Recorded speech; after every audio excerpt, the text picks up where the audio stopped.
ماہ شوال المکرم، یہ اسلامی سال کا 10واں مہینہ ہے۔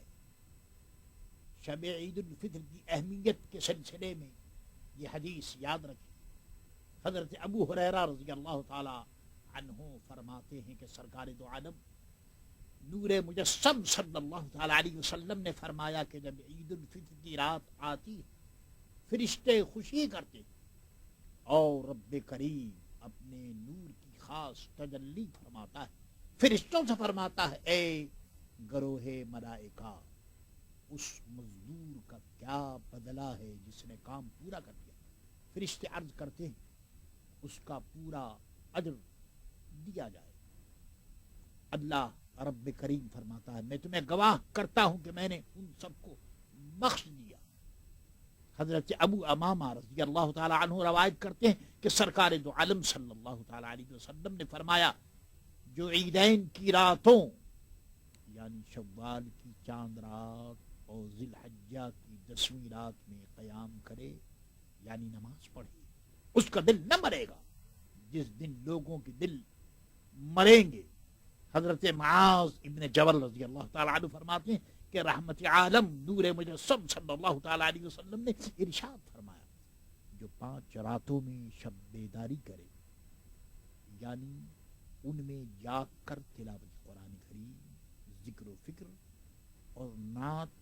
درود و سلام پڑھے، اس کے لیے جنت واجب ہے۔ ذی الحجہ کی 8ویں، 9ویں، 10ویں راتیں اور عید الفطر کی رات اور شعبان کی 15ویں رات یعنی شب بارات، عید الفطر کی شب کی نماز منقول ہے کہ 4 رکعتیں اپنے گھر میں پڑھے اور ہر رکعت میں سورہ فاتحہ کے بعد سورہ اخلاص 21 بار پڑھے تو اللہ تعالیٰ اس پر جنت کے 8 دروازے کھول دے گا اور دوزخ کے 7 دروازے بند کر دے گا اور یہ شخص موت سے پہلے جنت میں اپنا مکان دیکھ لے گا۔ اسی طرح روایت ہے کہ جو شخص عید کی رات میں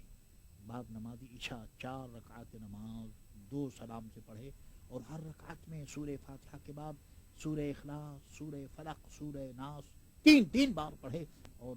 بعد نماز 70 بار کلمہ تمجید پڑھ کر اپنے گناہوں سے توبہ کرے تو رب کریم اس نماز کی برکت سے اس کے گناہ معاف فرما کر اس کی توبہ قبول فرمائے گا۔ 1 شوال عید کا دن گناہوں کی مغفرت کا دن ہے، اس دن روزہ رکھنا حرام ہے۔ سرکار دو عالم صلی اللہ تعالی علیہ وسلم عید الفطر کے دن کچھ کھا کر نماز کے لیے تشریف لے جاتے۔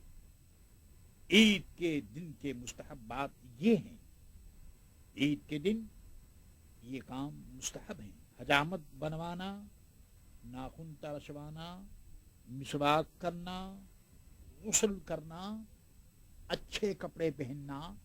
نیا ہو تو نیا ورنہ دھلا ہوا، خوشبو لگانا، صبح کی نماز محلے کی مسجد میں پڑھنا، عیدگاہ جلد جانا، نماز سے پہلے صدقہ فطر ادا کرنا۔ صدقہ فطر مالک نصاب پر اپنے اور اپنے نابالغ بچوں کی طرف سے فی آدمی 2 کیلو 45 گرام گیہوں یا اس کی قیمت فقراء، غرباء یا سنی مدارس کے طلباء کو دینا واجب ہے۔ عیدگاہ کو پیدل جانا، دوسرے راستے سے واپس آنا، نماز کو جانے سے پیشتر چند کھجوریں کھا لینا، 3، 5، 7 یا کم و بیش مگر طاق ہوں، کھجوریں نہ ہو تو کوئی میٹھی چیز کھانا۔ نماز عید 2 رکعت نماز عید الفطر جو کہ واجب ہے امام کے ساتھ ادا کریں۔ بعد نماز امام 2 خطبے دے، سب لوگ خاموشی سے اپنی اپنی جگہ بیٹھے خطبہ سنیں، اور اگر خطیب کی آواز سنائی نہ دے تو بھی خاموش رہیں۔ بعد خطبہ مل کر دعا کریں، آپس میں عید ملیں، مصافحہ اور معانقہ کریں۔ شوال کے 6 روزے، شوال کے مہینے میں 6 دن کے روزے جنہیں لوگ شش عید کے روزے کہتے ہیں، اس کے رکھنے میں بڑا ثواب ہے۔ بہتر یہ ہے کہ یہ روزے الگ الگ رکھے جائیں اور عید کے بعد لگاتار 6 دن میں ایک ساتھ رکھ لیے جائیں، جب بھی حرج نہیں۔ حضرت ابو ایوب انصاری رضی اللہ تعالیٰ عنہ روایت کرتے ہیں کہ سرکار دو عالم صلی اللہ تعالیٰ تعالیٰ علیہ وسلم نے فرمایا جس نے رمضان کے روزے رکھے اور پھر ان کے بعد 6 دن شوال میں رکھے تو ایسا ہے جیسے اس نے دہر کا روزہ رکھا۔ حضرت جابر ابن عبداللہ رضی اللہ تعالیٰ عنہ فرماتے ہیں کہ سرکار دو عالم صلی اللہ علیہ وسلم نے فرمایا جس نے عید الفطر کے بعد 6 روزے رکھ لیے تو اس نے پورے سال کا روزہ رکھا